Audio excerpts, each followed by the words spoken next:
You're listening to the Chartographers.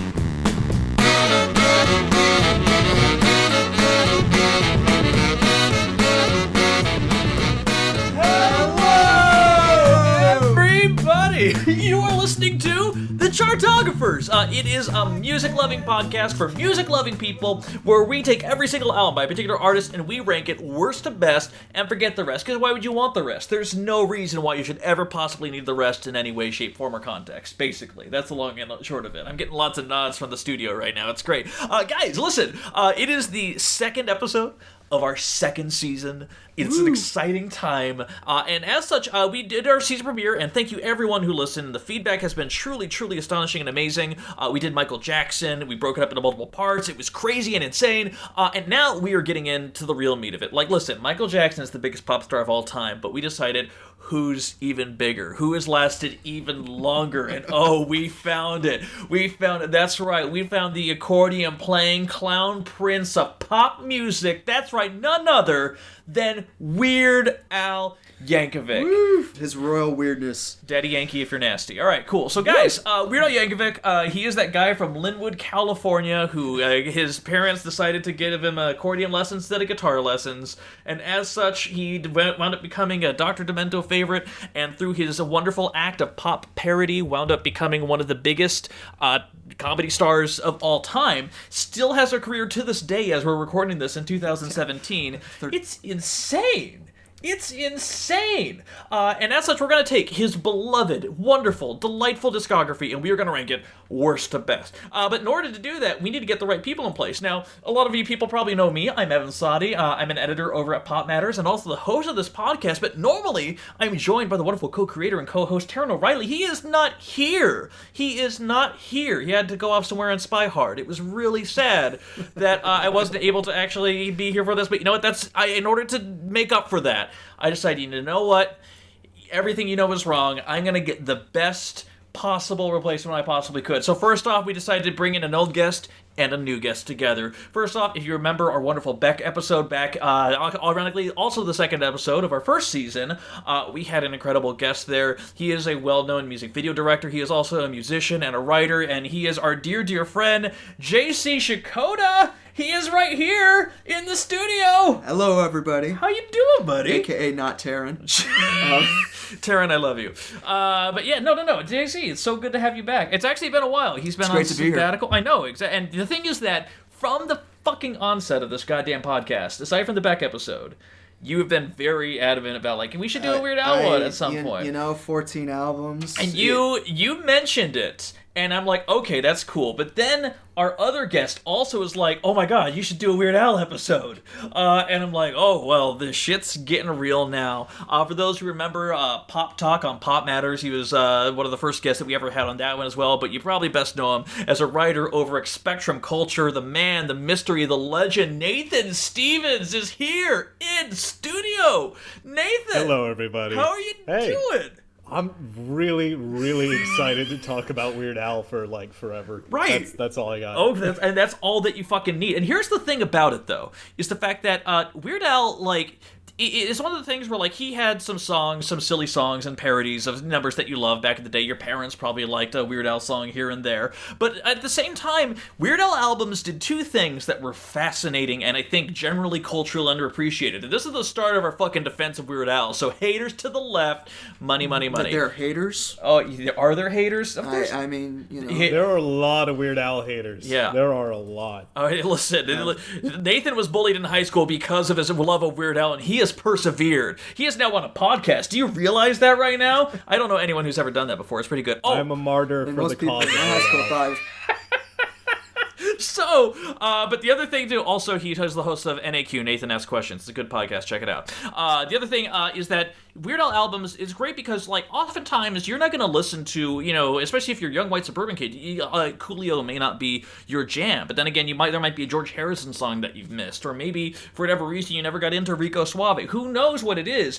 But when you listen to a Weird Al album, because he's doing comedy versions of these songs, you're suddenly kind of being brought into this world of, like, genres that you wouldn't wouldn't normally experience. And because it's the through line of comedy, it's kind of fantastic because, like, you're suddenly being exposed to a lot more stuff than you normally would. You're listening to, like, genres and styles outside of your own usual comfort zone. And on top of that, there's the cultural element, too, where Weird Al, because everything he does is very timely of the era, current polka medleys of pop songs and just pop songs in general, guess the fuck what? He winds up kind of doing this perfect time capsule of what the era was about and what he ridicules. But that being said, I love Weird Al so much. I interviewed him. I'm going to brag about it a lot in this Happy Hour minisode. But here's the thing about it, though, is that he's also put out some dingers. There's been some lesser numbers here, and that is why we are here right now. We are going to rank Weird Al's entire discography from worst to best. Now, you might be wondering, what is Weird Al's entire discography? And I'm more than happy to tell you, it is 14 albums, and we're gonna blaze through it really quick. Guys, are you ready? 1983, self-titled, Weird Al Yankovic. 1984, In 3D. 1985, Dare to Be Stupid. 1986, Polka Party. 1988, Even Worse. 1989, UHF, the original motion picture soundtrack, and other stuff. 1992's Off the Deep End. 1993's Alapalooza. 1996's Bad Hair Day. 1999's Running with Scissors. 2003's Poodle Hats, Straight Outta Linwood from 2006. Alpocalypse from 2011, and of course, Mandatory Fun 2014, which also was the first time that he has ever topped the albums chart and became the first comedy album to top the Billboard charts in over 50 years. That's amazing. It's pretty unbelievable. He admittedly had a fuck of a viral rollout campaign for that, but we're gonna get into that there. Now, in terms of qualifiers, it's pretty straight through in terms of stuff to include. The only real misnomer that you could possibly toss in there is his 1988 recording of Peter and the Wolf. It is a great, fantastic narrative thing. I love it profoundly. Wendy Carlos, right? Yeah! But the thing is that, like, it's also not an album, technically, not in the way that we're categorizing. It's more of a spoken word thing. Like, we're talking about albums musically, not necessarily in terms of, like, storytelling, songwriting, and that's what the entirety of the Peter and the Wolf thing is. I don't think any Weird Al fan would really count that. In terms of, like, the official discography. In the discography. Right, that's something. The other thing you could possibly do is UHF, the soundtrack. There might be people, because there's a lot of skits and a lot of other things from the movie, you could technically argue its exclusion. I think we should include it. I think it's at least worth talking about, because UHF is a pivotal point of his career. Absolutely. Yeah, Nathan, you gotta come in with the contributions, man. You're here, you're in the moment, you're ready. So that is, I have a proposal from JC Sciaccotta. I'm going to make a proposal, God. since there are 14 records, Yes. so it's a lot to talk about, Yes. that we get the bottom 3 out of the way. I mean, Okay. we'll talk about them a little bit, certainly, but I'm more than we willing should to talk blaze about them a little through. bit, but- Exactly. Okay, well, here's what we're gonna do. Here's how we're gonna start this thing. And also, JC, I mean, by the way, no one in the video podcast can see this because we don't have a video podcast, but JC has literally an 8-page document that he has typed about all of his thoughts about each and every single album. Like, I feel underprepared now. I didn't realize there'd be like a quiz at the end of this. exactly. Yeah, Like, turn in your blue books to your TA, and then put on a mustache and wig. It's all good. But no. Now that Evan's embarrassed me. Yes, I am. I will gladly embarrass anyone who enters the studio. Is there an accordion section to this test? Yeah, don't you know how to play, dude? Come on, let's do it. For 48 point. Anywho, but we're gonna go How into many it. keys are on an accordion? But let's. Shh. I don't know the answer. 20/107. I need more alcohol. Yes, we do. So, welcome to the Chartographers, guys. Great podcast. Listen to us, Stitcher, Playlist FM, SoundCloud, iTunes, Google. All right, so, self-promotion. Not really Weird Al's thing, but kind of. All right, so, listen, JC, you've been a guest on the podcast before. Yes. You've been wonderful. I'm okay with blazing through some of our lesser picks. And so, as such, for the record, because we're ranking 14 albums, I'm a little bit, like, fungible on some of this. Like, I don't have to be, like, hardcore, like, I'm going to fight for this. Because, honestly, when we did Research Week for this, my opinions changed more than a couple times. Me as well. Because it's also 14 albums. There's a lot to get through. But you've been on this podcast before. Yes. And I've been on this podcast before. Yes. But Nathan hasn't been on the podcast before. not. So Nathan, you get a very special and distinctive honor. 14 albums. We're going to rank them worst to best. So let's start with the bottom. Nathan, what do you nominate as the worst Weird album? Well, I want to start with the fact that no matter what, like, there are a couple of albums that I really don't overall enjoy from Weird Al. There's always at least one song on it, like, on any of these albums that Sure. makes me laugh. Yes. And I think that's a really big testament to him. But I think I think scraping the bottom of the barrel is Polka Party from 1986. I just don't see outside. I think Christmas at Ground Zero and the title track Polka Party are both great, but I think the rest of it just doesn't make me laugh as much. And it's also sort of the cultural touchstone of that period, the late 80s. I don't know if it works as well as some of the stuff he did in the 90s. Now, I'm very biased because I was born in the mid-90s, so I'm very biased towards that. Polka Party's in my Babyface bottom Nathan 3 Stevens, as guys. well. So, Yeah.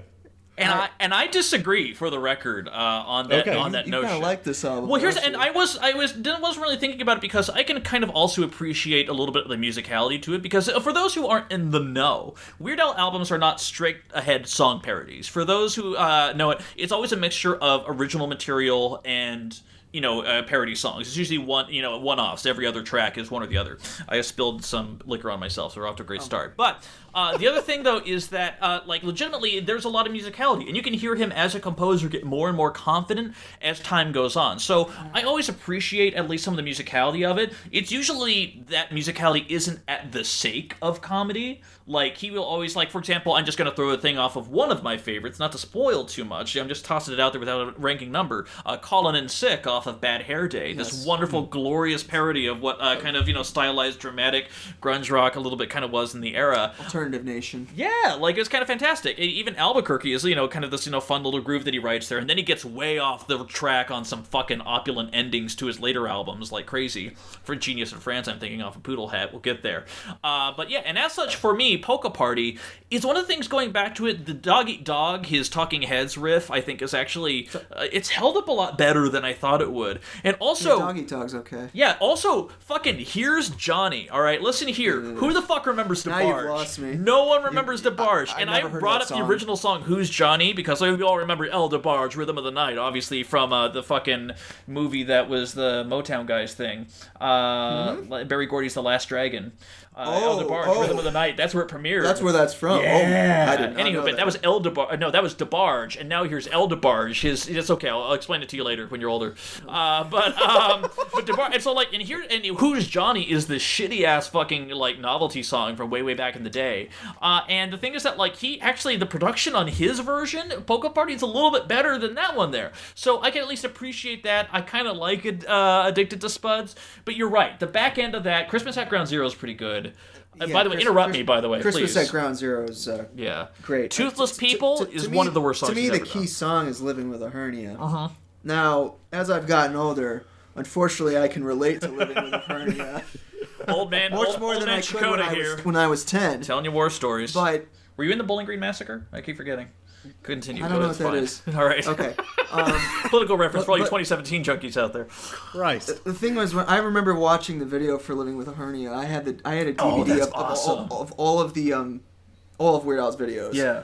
And I had no idea what the hell that one was about. I did not understand it. I didn't get it when I was a kid. And I'm 20 something now. 20X now. 20X now. Yeah. 20XX. So I understand it now, but to me, if that's your single, then Okay. you're So I get that. I get that inclination it's a to weak push towards single. that. I would say that Dog Eat Dog, Addicted to Spud. There's some worthwhile things on here. Good Enough for Now. This kind of lazy Mm-hmm. Good Enough old for country Now is ballad. good. Exactly. And we're talking about good moments and some lesser moments. My nadir, my absolute nadir. And I'm not gonna fight too hard for Polka Party. I'm saying you right now. But how can you get any worse than Poodle Hat? I'm sorry. I think Poodle Hat's I the fucking worst. hate Poodle Hat. Here's the thing. I like Poodle Hat. The thing about Poodle Hat is 2003, guys. 2003. He parodies 3 artists. Yeah. Maybe more, but the ones that I'm thinking of are Beck, Yeah. Bob Dylan, and Frank Zappa. Yeah. Now, Bob Dylan, Frank Zappa, and Beck are already kind of funny. Yeah. If your parody is not as funny as the original artist, Yeah. then you're in big trouble. Right. And that's kind of how I feel about Poodle Hat. Right, well, Poodle Hat, again, this is one where he opened, and there was the controversy with Eminem when he wouldn't allow him to do a Lose Yourself parody to the song Couch Potato about flipping on TV. But, even then, his Nelly parody, Trash Day, Yeah, this Avril it's Lavigne not parody, good. A Complicated Song, Why I Have to Go and Get Myself Decapitated. Ode to a Superhero. Right. That's another one. It sort of seems like he's just capitalizing on something popular, Yeah. as opposed to capitalizing on something popular and making it seem organic. and even You know and what I honestly, mean? and again, when you talk about that Bob Dylan parody, Bob, where it's just palindromes, it's like, okay, I mean, that's kind of clever, but not... ish. Yeah, I know. But then honestly, Ode to a Superhero. Like listen, for those who don't know, he has a lot of songs where he just basically recites the entire plot lines of movies. At times, incredibly effectively. When he does it for Spider-Man, Sling Us a Web, You're the Spider-Man, to Piano Man. I think it polka works. sucks, too. I love that my song. God. Defend it, Stevens. I think the fact that he was able to work in Kiss Upside Down in the Rain, like, well into a line without making it sound too long, just, like, would make that song on its own. But I mean, also, I grew up listening to a lot of Billy Joel through my dad, and then hearing that for the first time, just someone just making fun of it, and then also making fun of, at the time, like, I was 7 or 8, I guess, when the first Spider-Man movie came out. Like, thinking about all that together just blew my mind. Vindicated! Yeah, I still love it. I respect that. Yeah. Okay. Well, that Go ahead. that brings up another issue, sort of how when you discovered Weird Al, sort of colors maybe how you feel about the albums a little bit. Right. And I understand that, but also, like, we're the Chartographers. All of us have done research week going into it. Listening to it with 2017 ears is interesting because we are all, Nathan, JC, and I, we are all music nerds of a various type. And as such, we at least have a good basis for a lot of, like, listening to these things now. There's parts that, like, even on some of the song parodies, I'm like, oh, that's Miss You Much by Janet Jackson. Like, there's stuff that I didn't necessarily get, and it's all the funnier because of it. But that being said, I will still say some of it is a little bit dated. Genius in France at the end of Poodle Hat is his long, crazy-haired Zappa doohickey thing. I really like Genius I in don't France. love it. I really don't. Like, I wanted to. Musically, I get where he's going, and it is a total homage to Zappa. It's incredibly respectful. Dweezil Zappa actually plays guitar on it, but like. And that's the whole thing. Poodle Hat, which won one of his 4 Grammys for Best Comedy Album. Poodle Hat is Somewhat ironic. yeah. I don't remember Party at the Leper Colony. But the Beck parody "Wanna Be Your Lover" is one of my favorite all-time songs. Easy. Really? Easy. See, I didn't like any of I love the Snow parodies. I'd also I put guess- out, I'm a huge fan of eBay, and Angry White Boy Polka is one of my favorite polka melodies he has. So Angry White Boy Polka is great because when it comes to his polkas, and we'll get into this with some of the other albums, have to is the convert fact me that no, it's actually pretty good because I would argue this, that his best songs take whatever the original material is, whatever, and completely flip to the context. Some of his lesser parodies are kind of like they play like Complicated, the Avril Lavigne one, a complicated song. It doesn't do much with it. It's just a song of like unrelated things. It's not really cohesive. But Angry White by Polka, it's just a series of songs of like Cut My Life into Pieces, You're My Last Resort by Papa Roach, and other like angry songs. I'm gonna get free. Well, by that's the my Vines. problem with it is he's covering, or he has like bands like Disturbed and Stained. But it's they're so in great. a fucking polka. They're in a it's kind of like acknowledging them, but also robbing them of that power. When like instead of like this I angry, I'm understand, angsty, whatever kind of things. Like I get what you're saying. I think Yeah. if you were like, it's one of those things that a lot of people my age always went through, like a Linkin Park phase where you're really moody and all you listen to is like In the End and Hybrid Theory and all that stuff. And the way to break that curse is to just force them to listen to Angry White Boy Polka, and you realize how ridiculous how it all uncool is. it feels, right? Yes, it's amazing. amazing. And I think that's an intentional play, which is great. But honestly, like for me, listen, I'm not gonna fight too hard for Polka Party. I'm really not. I will still say Poodle Hat is worse than Polka Party. That I just listen. We're gonna be outvoting each other a lot. It's 14 albums, and we're 20 minutes into the fucking podcast. So I will say my vote's for Poodle Hat. I say Poodle I got a Hat. second to get in there. Oh, All no, right, so I get you. Like, Yeah. I get you guys on this. It's just like, I think for me, Poodle Hat definitely has a lot of like filler in it. It's just those moments on it. Angry White by Polka, eBay, and Ode to a Superhero are just like, oh my god, it's so great. But I get where you're coming from, so I'm fine with that. I would be happy with either of them going at the bottom. Okay. Those are well- probably the bottom two. Yeah. Well, since I created the podcast, I'm gonna say Poodle Hat goes at the bottom. But listen. If you guys outvote on this one, I'm just gonna go ahead and say Polka Party's number 13 on the list. How does that sound? that sounds fine to me. Sure. Cool. All right. Fantastic. Well, in that case, that's good. We just had a very substantive discussion. We're down to number 12, JC Sciaccotta. Alapalooza. Alapalooza, 1993. The lead single off that was Jurassic Park, a take is on great. MacArthur's Park. Again, movie recreation song. And then, of course, there was the infamous Red Hot Chili Peppers riff, Bedrock Anthem, which, per the VH1 Behind the Music on Weird Al, Flea didn't think changing the chorus to yabba dabba yabba dabba yabba Didn't think it was so clever, He but I didn't. think it touched He the did not nerve. think it was clever at all.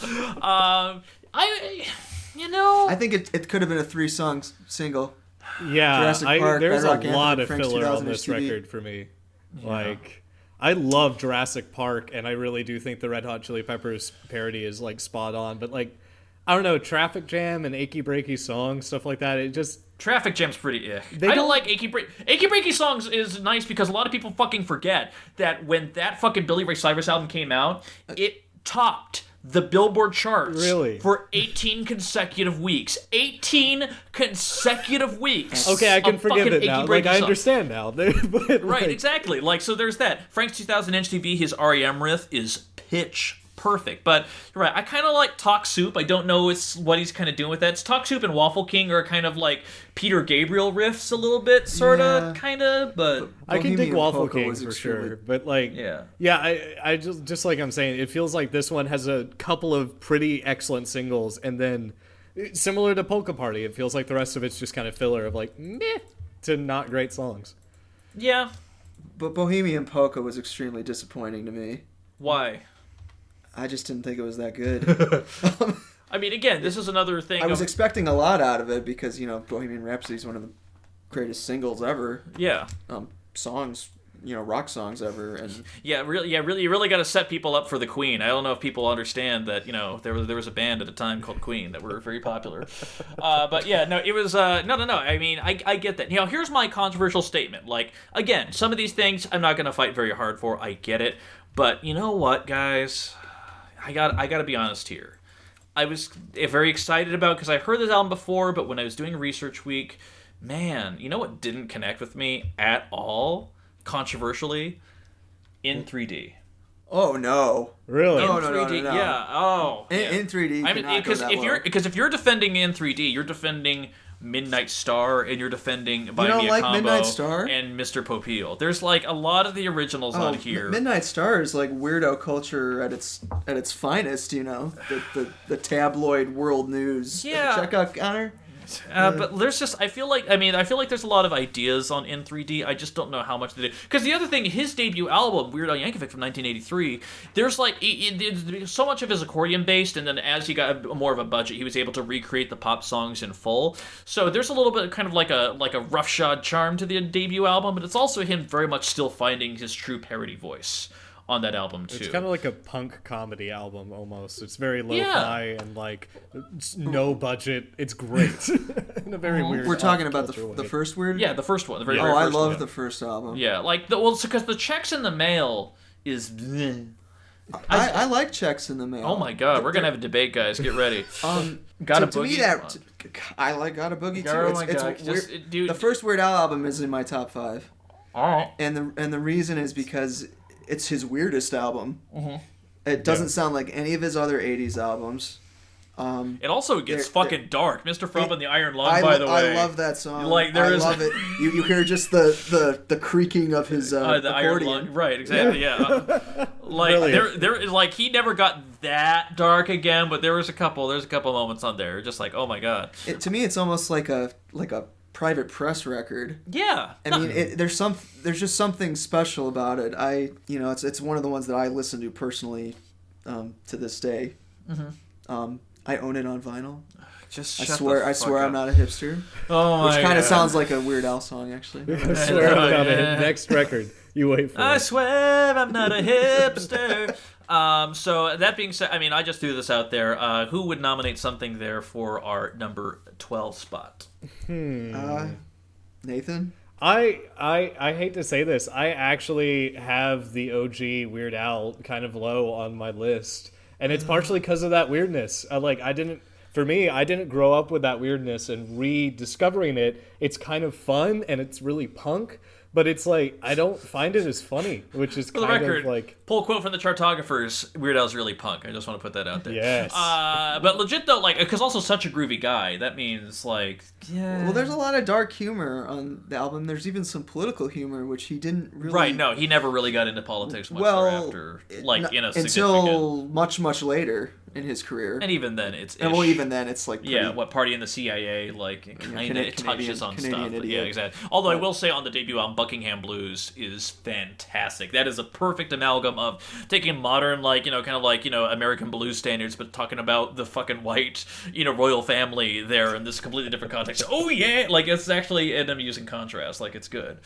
But yeah, that being said, I'm not nominating. You're not nominating. Okay. No, exactly. We're on number 12, right? Right, we're on number 12. Oh, yeah. Alapalooza then, definitely. Oh, okay. All right. Well, that was not much of a debate there. Yeah. I mean, there's really he puts a lot of the best songs up front on that one.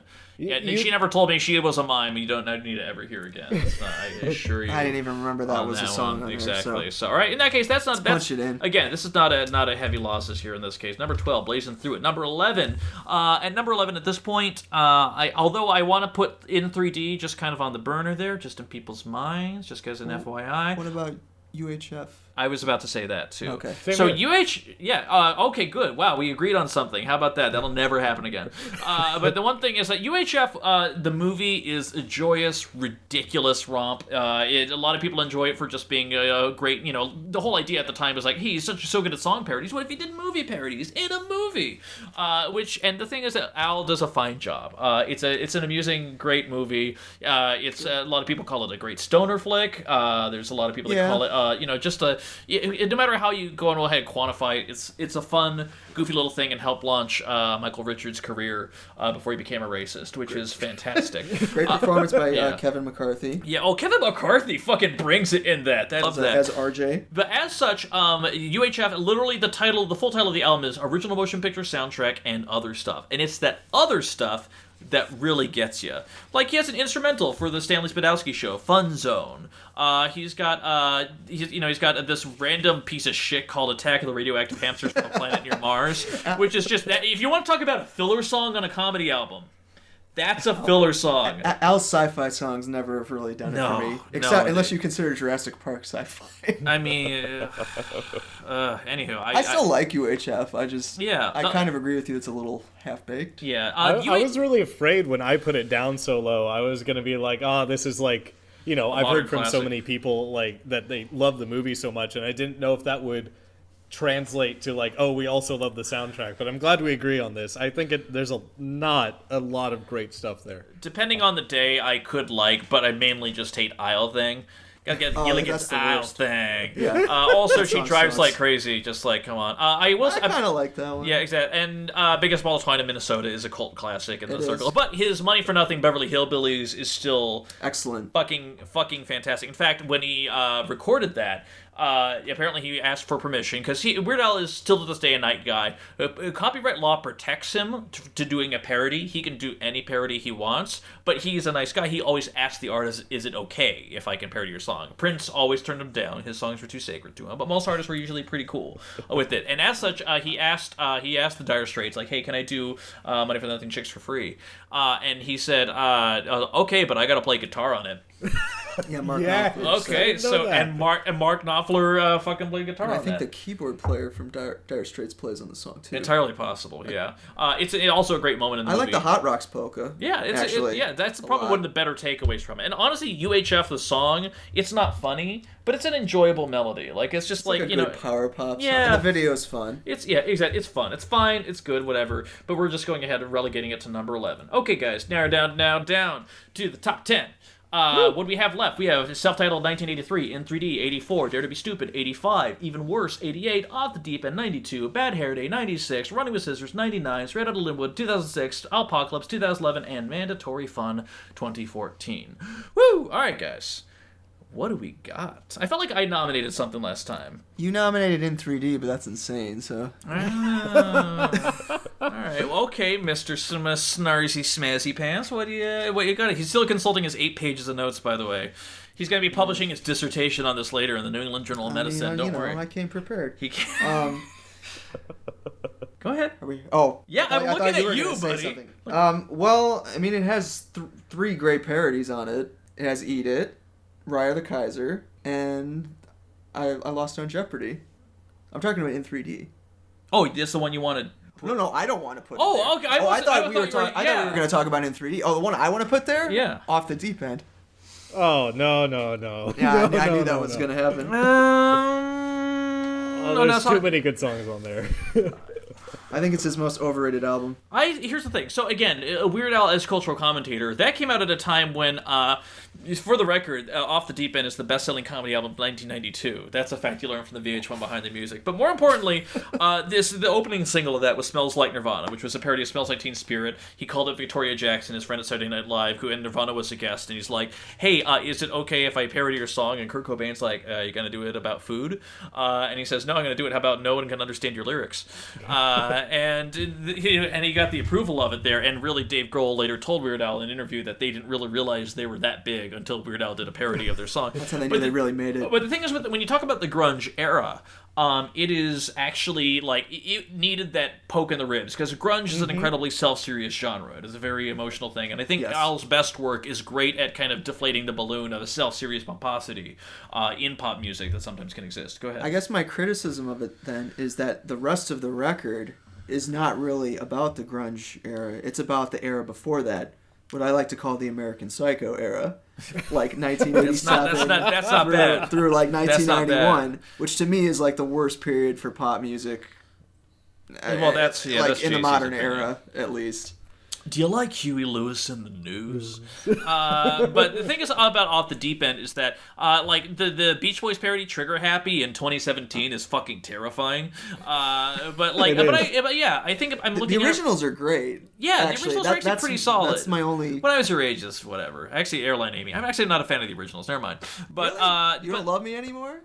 oh, that's fucking great. No, Yeah, that that's song's incredible. fantastic. Exactly. But then you see, I think the riff of Milli Vanilli, the plumbing song, is actually, I think that is well done. I genuinely do. That one makes me want to kill myself. Oh my god, we have so many disagreements here. But yeah, Taco Grande, you've got I Can't Watch This, you got the MC Hammer one, which is fine. I think it was more amusing at the time, but I think as it's gone on, again, some of these songs by their nature are just going to date themselves.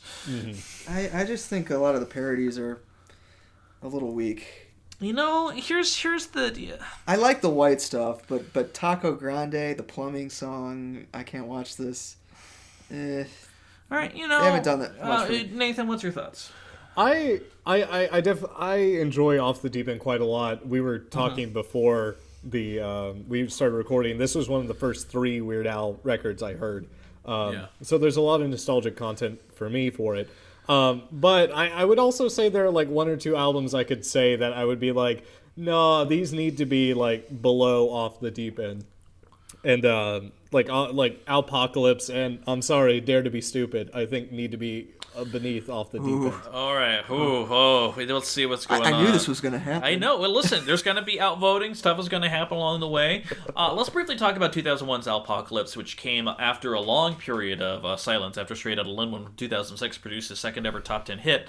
Alpocalypse came out, and of course it had the Lady Gaga mess that was Performed This Way came out there. He initially asked for permission. They didn't give it to her. Then eventually they found out she never actually heard it. She loved it, the idea. But yeah, there was that. There's a Taylor Swift parody on there. There's Party in the CIA, the parody of Party in the USA by Miley Cyrus shouldn't work, and yet I still laugh at it. I still enjoy that one. Yeah, I like that one. This truly is Craigslist. Craigslist. Craigslist is one of my absolutely favorite Weird Al songs. The Doors parody. The Doors parody, yeah, which the actually style parody. featured Ray Manzarek Yeah, on keyboards, which I thought was actually kind of fun. It's one. I feel like this is one of the rare times where I also feel like because he got more and more opulent and more out there with his original compositions, trying to be a little bit more ambitious, like Stop Forwarding That Crap to Me, the closing song is supposed to be this large kind of like choir, like inspirational song that they had in the late 90s pop radio kind of thing. Sure. I would say the parodies here are better than the originals by a large margin. I completely agree with that. Yeah. Yeah. So but as such, the only problem I have, like Ringtone is literally a pointless song. I don't know why that's there. it should have been more about identity than being cheap, I know. But and Skipper Dan's fine. in my humble opinion. Yeah, exactly. I think I don't like Skipper Dan that much. That's not my jam.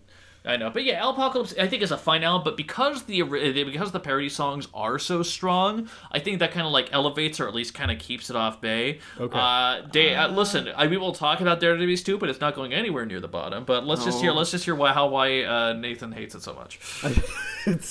I like that you like forward that like with like, oh, it's fine. Let's see how like why he thinks it's like an idiotic album. You could change my mind. You won't, but I want to see if you do. Again, maybe this is an era thing, And but that's like, totally okay. I love hearing a different perspective that is not me or JC's. it's just like the sort of the same way you were talking about sort of, I love the phrase you use, the American Psycho era of pop music. Yeah. I also have like a very weird mixed opinion of a lot of 1980s pop music, and that's just because I was raised in the era after that. So I got my parents listening to that a lot, and I'm like, what is this crap? I don't like it. Outside of like Prince and Michael Jackson, I just thought there was a lot of stuff there that I didn't really enjoy. And I don't know. I just feel like Dare to Be Stupid overall does not hit the highs. I think Like a Surgeon is one of his best parodies. I love that song to death. And I think Yoda's pretty funny. I think the title track's pretty solid. But Girls... but literally the title track is so solid. It was one of the rare times he's ever released an original song as a single. Yeah. But when you riff off Devo that good, you fucking have to. Like, Yeah, that's just exactly. plain and simple. But yeah, I just think there are a couple of like songs, like especially Girls Just Want to Have Lunch. I do not dig that song at all. I think that's it feels a little bit like too easy and a little bit lazy, kind of on the nose with it. I agree. It's pretty stupid. Same with Slime Creatures from Outer Space. Again, going back to his terrible run of space songs. His sci-fi songs. Sci-fi stuff does not work. But yeah, I think in general for Dare to Be Stupid, there are some really great highlights. But I think there's just like not as much of that weird like, oh, this is awesome, this is so off kilter sort of spark. And to go back to Girls Just Want to Have Lunch, it feels a little lazy to me. But that's just me, my opinion. You know, also don't be like this is just me. That's an opinion. You need to stand by it. Re-looking at it right now, though, I mean, I'm just kind of looking at it. You might be a little bit more on the mark than I thought. Well, I don't think we should put it this low. It's one of my favorite Weird Al album. Weird. Can I just say Weird albums? Yeah, that's fine. I did have the intro. That's fine. Did you? No one Okay. gives a shit. I agree with Nathan that Girls Just Want to Have Lunch is like pretty stupid. And so is I Want a New Duck. Mm-hmm. Duck Solo being the exception. That's pretty hilarious. But the album is called Dare to Be Stupid. I guess my hesitancy to put it that low is it's kind of classic Al. Define. Classic Al is early MTV era Weird Al. But I feel like he's always done a better job like before of parodying things that are stupid. Like Dare to Be Stupid is a great concept because it is the MTV era, but at the same time he's not stupid while he's parodying it. But No, like that is very apt. Oh, of I course. feel like he slips into that a little bit during Dare to Be Stupid. What about one more? I like One More Minute a lot, and This Is the Life. I think those are two good kind of genre Yeah, but parodies. again, and also just talking about like the 80s in general, like again, this is fine. This is still, I would say, like the darkness of his debut, he's kind of like, skipped a little bit, and I feel like he's while we're in 3D, he very much starts getting closer and closer to finding his comedic voice. Like I think now it's to the point where like he's getting experimenting a little bit more with genre. He's getting a little bit more impressive with his instrumentals and things. But yeah, I don't know. Like I thought it was going to be a lot higher than I thought, but now that I'm looking and the first half of Dare to Be Stupid is actually pretty solid. Honestly, in general, I mean, save I Want a New Duck, I still kind of like it. But yeah, that back half. It's just that back half because cable TV does not hold up. It really. Yeah, it's pretty dated. Yeah, I mean, I think he should have. Well, if I'm going to criticize the sequencing, I think he should have switched Yoda with the polkas. Yeah, I agree with polka that. usually ends the first half of a Weird album. Yeah, but Yoda would have been a better closer. You do you think it's worse than Alpocalypse though? I like Alpocalypse, but let's put it this way: if we put Dare to Be Stupid at 10 and Alpocalypse at 9, I don't think. Listen, Dare to Be Stupid. I think I agree. That back half is just not strong. I understand the nostalgia back to it, but like legitimately though. Um. Only because, like, listen, again, because a lot of people get into Weird Al when you're really, really young, and the fact that he's been able to withstand The Lonely Island and all whatever, like, you know, Sure. Stan Freberg and all the other different comedy greats of different genres and eras, there's much more of an emotional connection to this than you would think about this, because a lot of other artists, like, you're getting to the Beatles, you're learning about music and pop songs and stuff like that, but with this, you're learning about comedy, and that's its own, because this helped shape the comic backbones of so many things, and comedy more than music is a worldview. There's a lot more that I think goes into that a little bit. So as such, there's a lot more of an emotional connection. And I say, if we put Dare to Be Stupid at 10, I understand that, or Alpocalypse. But at the same time, look at what we're up against, buddy. Look at all of these other great albums that we have. Sure. I would put those at 9 and 10, and I'd be fine with either of those in either order, personally. I just think, well, Al's 80s albums, I mean, his 80s albums are basically like Ramones albums. Uh-huh. They're all like the same record. Yeah. You know what I mean? No, that's a fair point. That's a fair point. He sort of, he remakes the record Until again Even and again. Worse. I think Even Worse is a clear break, and you can start to see the seeds of that in Dare to Be Stupid, just because that original material was getting so fucking good at that point. I guess I think if he made like the same record like 4 or 5 times, Mm-hmm. for me personally, I would take Dare to Be Stupid over the rest of those. All right, you know what? But you know what? Here- If you want to put it that low, How about just to shut up the baby over here? Let's go ahead. Let's put Alpocalypse, and I don't have any like major strong feelings about it. Sure. Let's go ahead. Let's put Alpocalypse at number 10, but we do have to start cutting away at the 80s stuff. I would say Okay. Dare to Be Stupid has to go after Okay. that. Now there we go. Now that So puts be it. it. Yeah. So just to recap: number 14, Poodle Hat. Number 13, Polka Party. Number 12, Alapalooza. Number 11, UHF. Number 10, Alpocalypse. And number 9, Dare to Be Stupid. Number 8, guys, we're in the top 8. We're already there. Yeah, exactly. So now, take a deep breath, Nathan Stevens. Now, you already nominated Off the Deep End. There's that. No, I defended Off the Deep Oh, End. never mind. I'm I sorry. You nominated nominated Off the Deep End on there. Okay, so at this point, though, here's, in my mind, in Evan's crazy mind, it's Off the Deep End, and then we have to look at the debut and In 3D. Like, that's kind Yeah. of like the next items on my list. That's just what I'm thinking. I know JC is, of what course... about Mandatory Fun? No. Okay, no. Here's the thing about Mandatory Fun. I think actually Mandatory Fun continues the vein of Alpocalypse to a degree where I would argue the original songs on Mandatory Fun are some of the less inspired original songs that he's done in some time. Lame Claim to Fame is fine. Mission Statement kind of sucks a lot. It really does. This whole corporate like folk song type thing is there. Have you ever Just, worked yeah. in marketing for more than like 2 years? Because Well, I I mean- feel that song. I Okay. feel that song in my soul. I kind of like. Oh my I god. kind of like Mission Statement.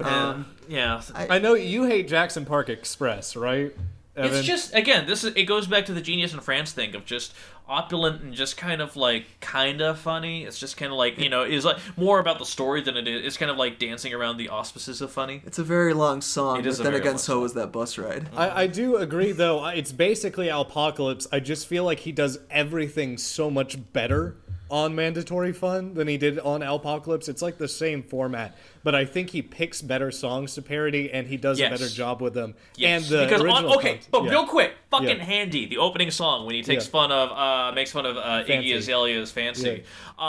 The what makes a Weird Al parody so good isn't the lyrics or how he transposes the song. It's also just the cadences that he gets so perfectly that he copies from the original artist. He talks about the shaman, from Michael Jackson, and he goes screw that, and glue that. Yeah. Like there's very much taking her white girl affected rap accent and then just applying it towards this song as well. Glory us. It is fantastic. Or just the way he gets kind of angry and screamy during his grammar correcting word crimes, the parody of that's word a lines. classic. Exactly. Yeah. I mean that's fantastic too. Like it's, I love Foil. Yeah. I mean It's again, a little short, but I just think it's yeah, the just parody. perfect. Yeah, the parody of Royals by Yeah. Lord. yeah. I would say that almost on a song for song comparison basis, all the parodies on Mandatory Fun are better than Alpocalypse. Yeah, for sure. I'd agree with that. I would only say that the original songs, for the most part, are just I don't even remember My Own Eyes. I really don't. I really. That's the Foo Fighters one, right? Yeah. Yeah. That's whatever. That's Sports song is fine. fun. I like. Whatever. I thought exactly. Tacky is like well, I know he has a song called Mission Statement in there, but it's like Weird Al's like entire like idea put up into a song, and I love it, especially because it's making fun of Pharrell. So it's just double which is good. A+ all around, which is Yes. fantastic. So yeah, I mean, I don't know. I'm kind of a little bit on there. I kind of. What are you nominating, Evan? I honestly, and listen, you're gonna hate me, and I don't give a shit, JC. I would say In 3D is next on the chopping block, but when we talked about the albums that we've all talked about so far, that and Mandatory Fun and Off the Deep End, I think we're kind of in this area now. I think this is the area of albums that we're exploring. That's just what I think. I can I'm dig cool that. with that. Yeah. No, I'm cool with that. Well, I mean, if you're gonna hate on the classic period, then I mean, I was ready to trash In 3D.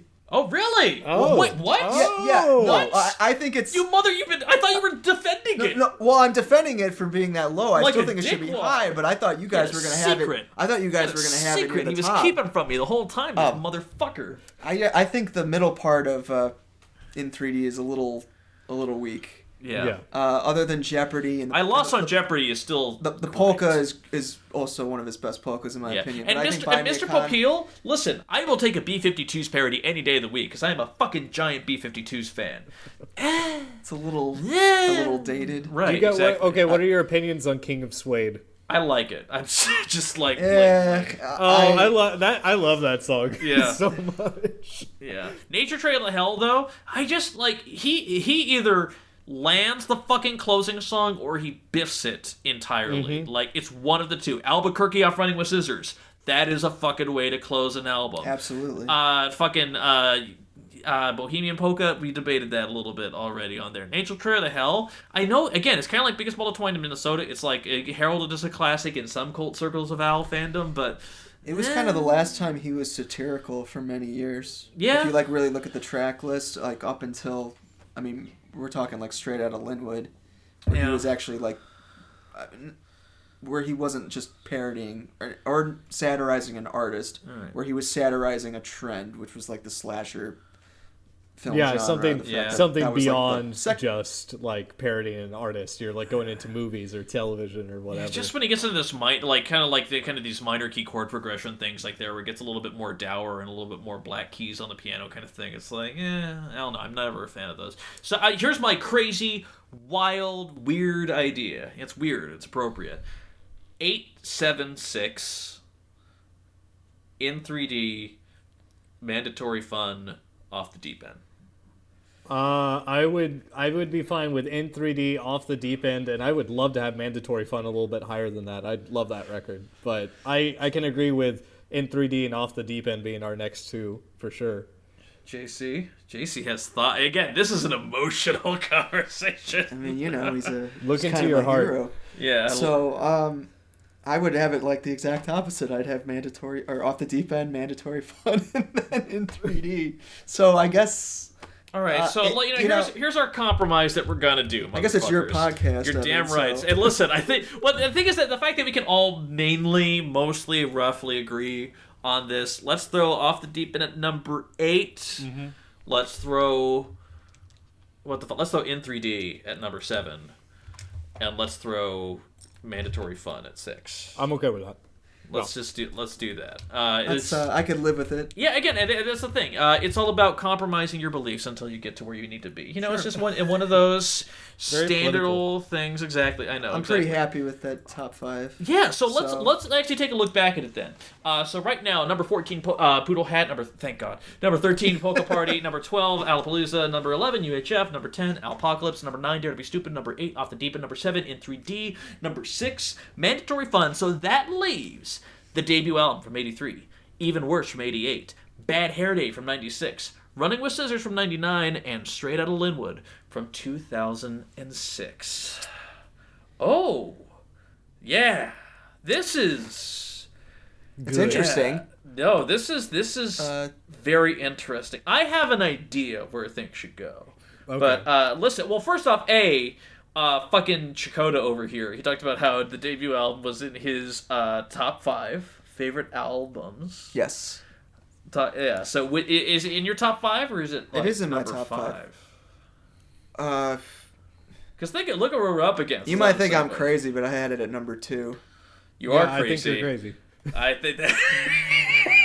Listen, I mean, he's an originalist. Entirely He's an originalist. personal reasons. All right. That's Again, we I just won't like talk about legitimate. our personal reasons on this You know- thing. Yeah. It has more accordion than any other Weird Al. He That's- has a point. I'm aware of that. That's not necessarily a demerit or a positive towards it. It is just a fact about the album. I mean, I love. That's what I said. It's a point. I love Ricky and Rocky Road. And, Listen, Ricky My is an Bologna. amazing. For the record, Ricky is an amazing parody. That is astonishing what he did to Tony Basil. Like it is pitch perfect. I mean, maybe a lot of it is tied to the music videos. Yeah, Which is sort of another discussion we should. that's for the minisode. Oh, that's that's for the Exactly. minisode. Okay. For me, the next two on the chopping block are Weird Al and Even Worse. The last two 80s ones we have, for sure. I would nominate Even Worse. Okay, number now 5. but here's the thing. So Even Worse, I was giving a listen to that today. That he did a lot of great shit on that fucking album. Now Even Worse, a lot of people probably know it as the Michael Jackson Bad parody, which is of course Fat Ding Dong, baby, Ding Dong. Also, when you're talking about music videos, holy shit, Fat. Oh, yeah. And listen, It's one of his best. Stuck in a Closet with Vanna White is basically the 80s version of 1999's My Baby's in Love with Eddie Vedder, the second song of the album that I don't give a shit about. But I will say that like he covers so much on this thing. Alimony, his cover of his riff on Moni Moni, that is like pitch perfect Al, taking this raucous rock song and making about, paying and making payments to your, ex-wife. Which is like brilliant in and of itself. Oh like my an God. undercutting of like the machoism of like the original rock and roll. It's Right, great. exactly. No. And that is like, and that's what elevates it to a level of just beyond the usual. And that's why that one still holds out there. The stalkery late 80s AM jam Melanie, I still... Melanie's a great Yeah. original. And I think that one ended up on his Essential. I believe didn't so. it? I believe so. You're not mistaken. I really like I Think I'm a Clone Now just because of how ambitiously stupid it is. Well, the Tiffany original is fucking garbage. Well, Yeah. the thing about it, I Think I'm a Clone Now, it's very meta, because that song it's a cover of the original I Think I'm Alone Now by Tommy James. Yeah. So I think he's almost commenting on that record. It's a little sci-fi bit. song that finally works because it's meta. No, even worse is it's a remarkably consistent album. Yeah. I think of his 80s records, it might be the most consistent. I might agree with that. Yeah. Yeah, I think like, that- because I feel like it's just like, especially when you come off of Dare to Be Stupid and whatever the debut stuff was, I really genuinely feel like it was him fully coming into that voice of a song and parody is. Because really the albums that we're talking about after this are, for the most part, pretty goddamn good. There's a lot going on with these top 5 albums here. But yeah, Even Worse, I have a lot of strong feeling about. Lasagna, the parody of La Bamba, it's fine. It's fine. Velvet Elvis, exactly. But also the George Harrison riff, this song is just 6 words long. That is comedy right there. Because listen, a lot of people don't remember that George Harrison's solo career was a weird fucking thing. Oh, yeah. And also because that song was played everywhere and annoying as hell. It's a number 1 hit. Yeah, it was. And I thought that parody, just riffing on it for being insanely repetitious. You gotta have lyrics! Whole bunch of rhyming lyrics. Listen, it's very good. Yeah. I just think the other ones are better. All right, so here's the thing. So Nathan, I think we're talking again about Weird Al, Even Worse, Bad Hair Day, Rhythm and Scissors, Straight Out Linwood. I honestly, I guess I kind of knew this was going to be at the top 5. I'm still kind of surprised by it. The ordering is going to be important. And listen, JC Sciaccotta, I know that... Don't he just gave me a look. Did you see that look? I saw I it. knew it was coming. There I was know a look. exactly. So listen here. I know Weird Al, the debut, is your absolute favorite. Second my favorite of second all time, favorite. whatever. We're in the top 5 right now. You said it's going to be your top 5. I'm happy. Here is what we will do. I think Nathan and I might be able to give you a gift of a final compromise. We could put Even Worse at number 5, and Weird Al self-titled at number 4. If you guys really want to do that, I would be ecstatic. If you didn't want to do that and you wanted to flip them, I would I'd flip them. I would personally flip begrudgingly them. allow that to happen. All right, I'm kind of surprised that it ended up in the top We're gonna go with the 5. begrudge then. All right, fine. I'm gonna take whatever inches we can get on here. will- Number 5. I will self-titled. And again, self-titled, again, he was finding his voice. I love that it kind of gets that basement recordings, That's including... like the Dr. Demento era. Yeah. Sort of No, Weird exactly. Al, I feel like that's like early hits and other Yeah, songs. that's- Like, that's basically what it comes That's down important in terms of his... to. And even worse, I Career. still think is a solid album all the way through. My only question, though, is that, because it's running right, like, outside of a weak opening, Running with Scissors is pretty solid for the most part. There is a good hit ratio in his 1999 album where he kind of ripped on stuff a little bit. Well, here's the thing. I mean, I was a huge fan of Bad Hair Day. Yeah. So when Running with Scissors came out, I was... All about. I pre-ordered that album. I pre-ordered that album from fucking Wow. CD Me store. too. Here's the thing, though. When I was a kid, I didn't really like it that much. Oh, And I didn't think I was going to like it now. But during research week, I think it's one of his best records. Oh, walk us So- Now, here's the thing. Again, first off, My Baby's in Love with Eddie Vedder. Fuck that song. Sorry, that's terrible. And the Zydeco sound is fun, It's- but that song. it It's seems like it should have been ambitiously on stupid, but it doesn't work. Right. Like, I admire how stupid it is. It's great. Oh my god, yeah. And again, like, I understand he can be deliberately stupid that time. But here's the thing. Like, his I wouldn't even say it's funny. His germaphobe Nine Inch Nails parody Germs is on point. It is Yes. fantastically on point. Truck driving song, whatever. But here's the thing. Ignore Grapefruit Diet, which is a parody of Zoot Suit Riot. He wasn't going to go 2 albums without talking about food, so... Yeah, exactly. A very good point. But man, when we talk about original Al compositions, I cannot even begin to mention how perfect Your Horoscope for Today is. Yes! The ska riff that is Your Horoscope for Today is one of the finest originals he ever did. That also made it onto the Essential Weird Al. And that is just fantastic. Since we're at the top 3, I'll go ahead and spoil it. Running with Scissors is no. not... What? I don't want to hear. I don't don't- spoil too much. Don't spoil too much. Go ahead. It's somewhere in there. But Okay. it has my 2 favorite Weird Al songs, which are Your Horoscope for Today and Albuquerque. I'm with you on Albuquerque. This is another one. This is one of the first 3 records I had of Weird Al that were given to me by my stepbrother.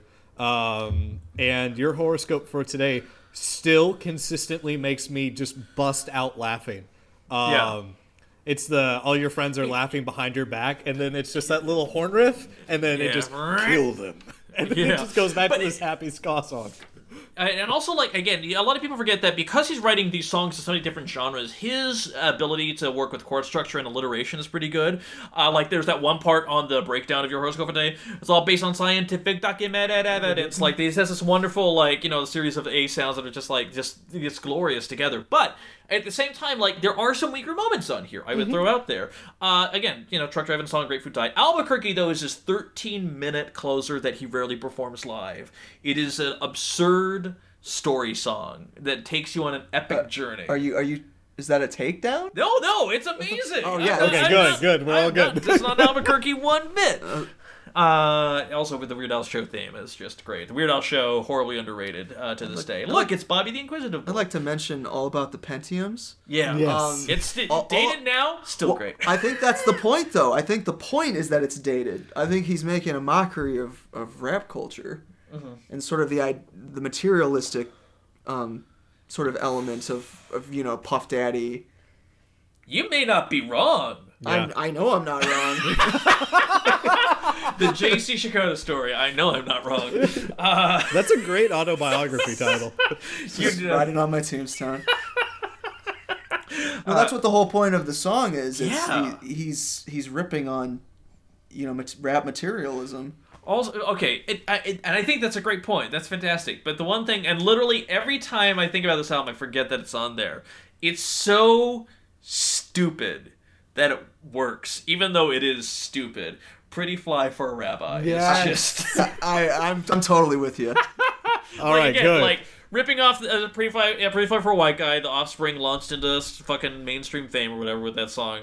And it's an obvious riff. Again, sometimes some of Al's songs are just obvious, Like a Surgeon. Even like the story about Like a Surgeon is that apparently Madonna was walking down the street with a friend in New York and out loud wondered, when is Weird Al ever going to do Like a Surgeon? And word made it back to Weird Al. I was like, well, that's not a bad idea. I think I will do that. And so this one, like Pretty Fly for a Rabbi, like, oh, come on. But It's like, pretty fearless. yeah, exactly. Like he he does just not pull went any with it. punches. He just went with it. And of course, the saga begins for going back and using the old Don McLean classic number and retelling the episode 1 plot line on that thing right there. It really works in its own stupid way because, again, you're taking the sentimental remembrances of Don McLean, of this lost, music diet, Americana, innocence, whatever thing, and throwing it into a fucking Star Wars story.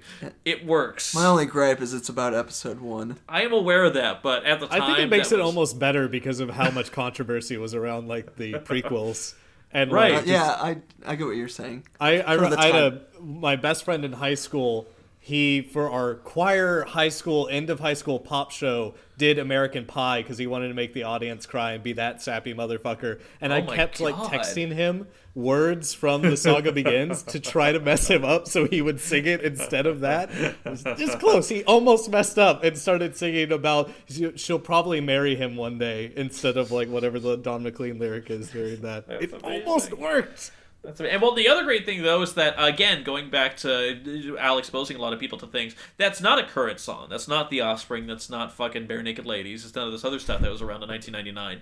So for him for all the hype that there was, and if you were there in 1999, there was a fuck ton of hype for that fucking movie. Yes, there was. Al did a pretty amazing job of introducing an older song into it, which you could argue he also did with Ode to a Superman off Poodle Hat, but fuck that album.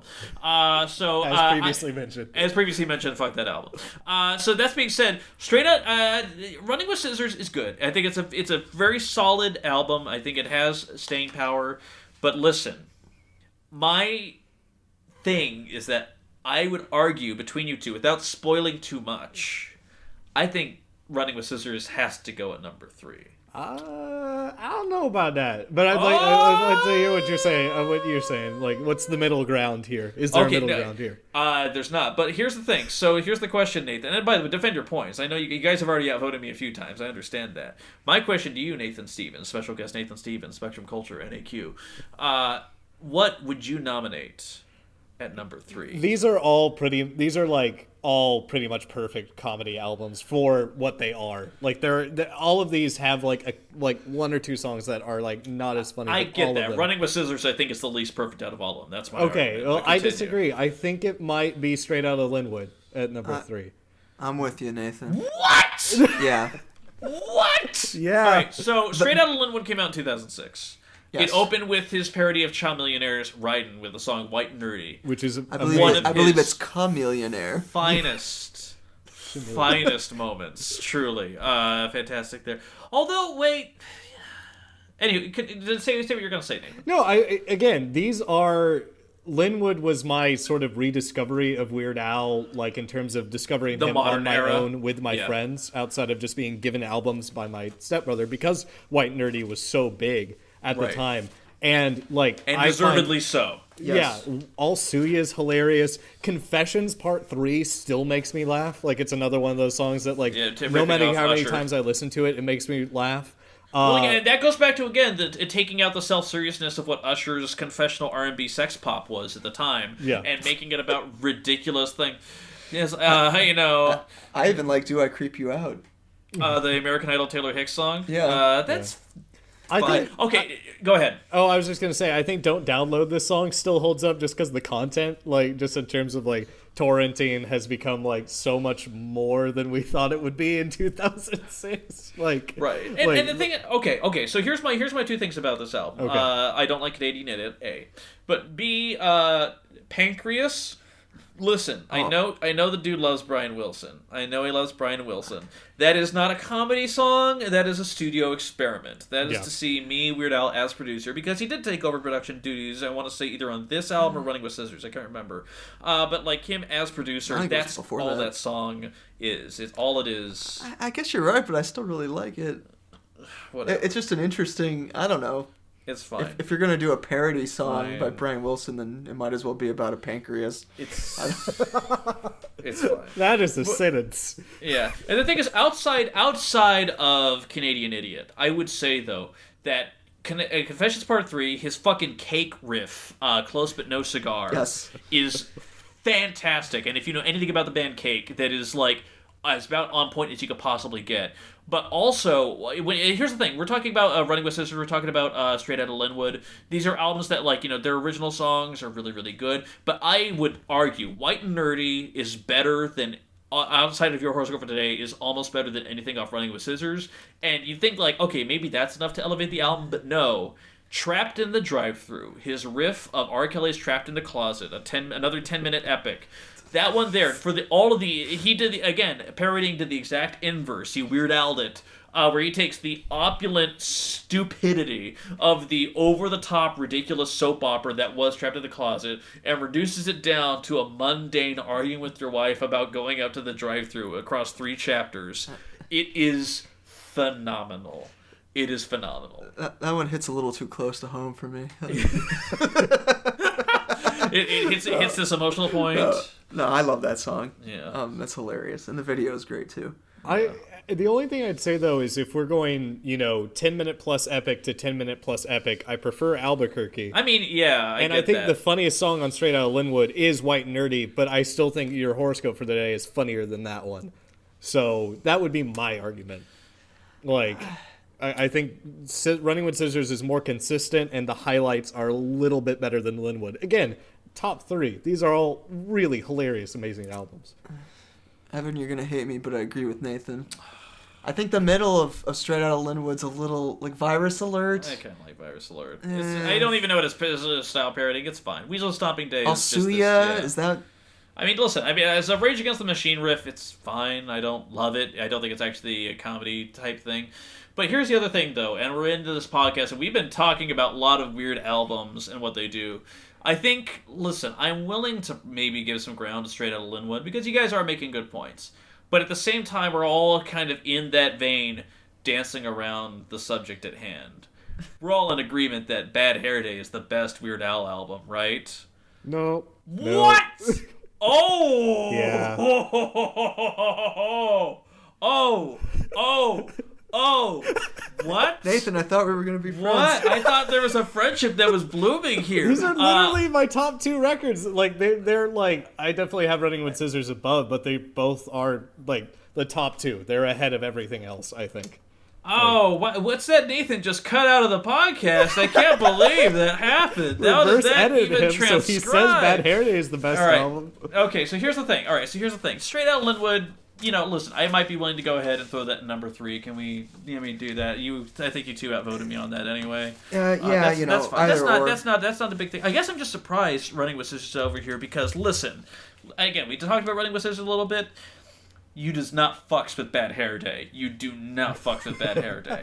At fucking all. But go ahead. No, please. JC, what do you have to say about Bad Hair Day? I have my whole rant I'm about to go on, but I'm not going to do it. Actually, you know what? First off, let's work our way back up. Let's hear what little smart boy over here has to say about why Bad Hair Day is the worst Weird album. No.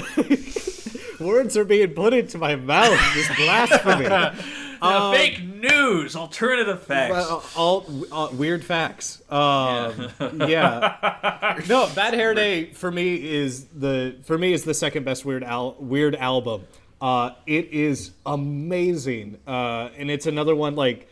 I don't know. Amish Paradise obviously is just one of his like classic singles. I think the polka on it is fantastic. Everything You Know Is Wrong is one of those another like not even stupid, just absurd moments, like sheer off the cliff insanity. And I think I Remember Larry is fantastic just because the ending of it is so dark and insane. Same thing with The Night Santa Went Crazy. I think that's fantastic. But Running with Scissors makes me laugh more. So, that's like at the end of the day, that's what I hold my comedy albums to. Do you want to rip them apart? Do you want me to? I'll go first. All right, cool, great. This is great, guys. I'm so excited. First of all, I must say that Bad Hair Day was actually the first CD I ever owned. Shit, son. Cool. So I was afraid going into this that I was going to be biased, just because it holds such a special place in my heart. Right. But upon listening to it again, I can say unequivocally, without doubt, that it's a perfect album. I think every single song, either musically or content-wise, works. You don't agree with that? I wouldn't call it perfect. Only because Syndicated Incorporated is Oh, fine. Listen, If you're gonna rip off Soul Asylum, Syndicated Incorporated is probably the weakest of the parodies, but I just think it was too big of an opportunity to pass but here's up. the thing, Nathan. I would say, and listen, I it's gonna be so hard for me not to sound like an asshole when I say this, so my apologies outright in front. But here's the thing. Yes. I would say that you talk about how Running with Scissors makes you laugh most, and I get that, because it's a lot of good comedy songs and makes some of the songs of the era. JC brought up the amazing point when he was talking about Off the Deep End, which Alapalooza just completely negated and neglected altogether. Off the Deep End with that Nirvana parody started riffing on grunge, and that was a very self-serious genre. But alternative music, alternative rock, as it became known, and he has more rock songs outright, more self-imposed, bloated self-seriousness altogether. That is the entirety of Bad Hair Day. That is almost like, I mean, you talk about even fucking U2 with their Thrill Me, Hold Me, Kiss Me, Kill Me, with the Cavity Search, a song about going to the dentist.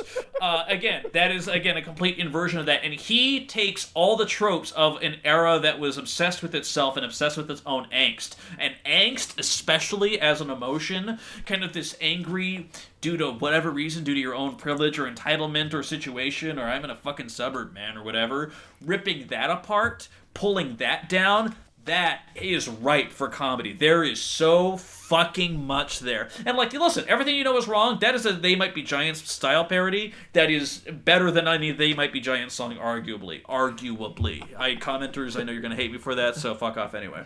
But yeah, like that, and even you can even argue about the goofy silliness of Phony Calls based off of TLC's Waterfalls, whatever. I think it's brilliant. I love that song. I love that, and that Simpsons bit is all amazing. The parodies are spot on. Yeah. Spot on! The parodies are amazing. On.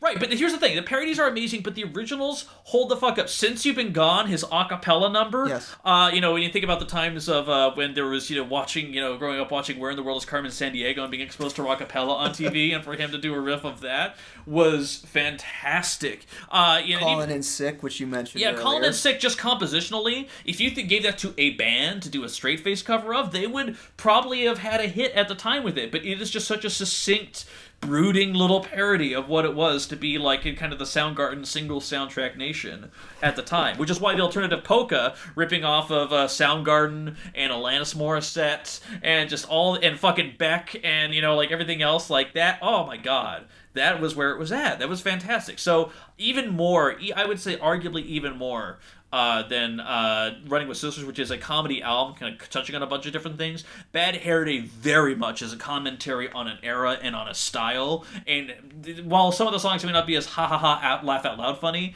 it has fewer weaker spots, and the comedy itself comes from the dismantling of what that era was. Bad Hair Day is a much smarter album than Running with Scissors, but again, Running with Scissors makes me laugh more. So that's my end of it. And again, my two favorite Weird Al songs are on Running with Scissors, so that's where I'm coming from. But again, they're both amazing records. Right, exactly. Yeah. Why do we have to keep fighting to be right? Oh, that's right, because John Sciaccotta, he's always right.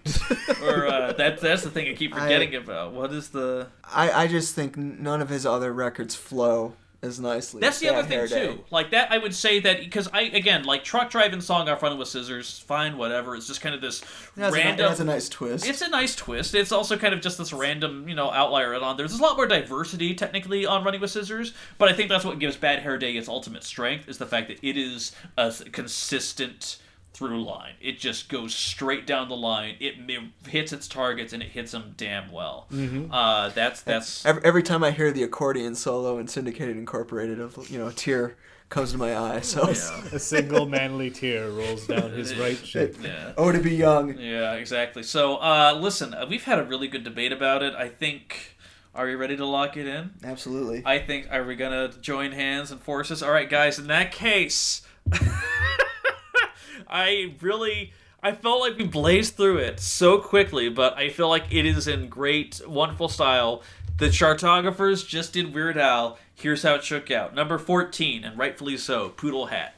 Number 13, Polka Party. Number 12, Alapalooza. Number 11, UHF. Number 10, Alpocalypse. Number 9, kind of surprising me a little bit, Dare to Be Stupid. Number 8, Off the Deep End. Number 7, In 3D. Number 6, Mandatory Fun. Number 5, the self-titled. Number 4, Even Worse. Number 3, Straight Outta Linwood. Number 2, Running with Scissors. And the number 1 Weird Al Yankovic album, Bad Hair Day. Motherfuckers, get in a clown car and leave the room. That's what's going on right now. Oh my god, guys, we actually did it. We did it in, well, not exactly an hour, but, something close to it. This is like a good, 70, 80 minute movie. This is something that you would throw on, show on Skinamax late at night, except about Weird Al. Hour and 14 minutes. Yeah, exactly. Well, we're getting 14 there. albums. Yeah, well...